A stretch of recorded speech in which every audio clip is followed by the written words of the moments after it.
Guys, so this is for our dessert. I made my homemade carrot cake. So all the ingredients, I combine it.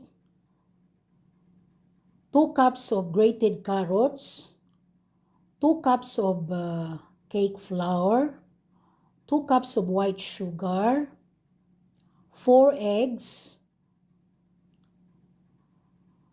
2 cups of cooking oil,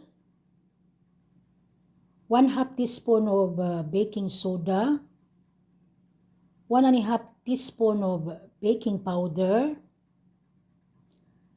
1 teaspoon of vanilla extract, and this is it, guys. Look, I will show you the inside. It's so moist. So my homemade carrot cake.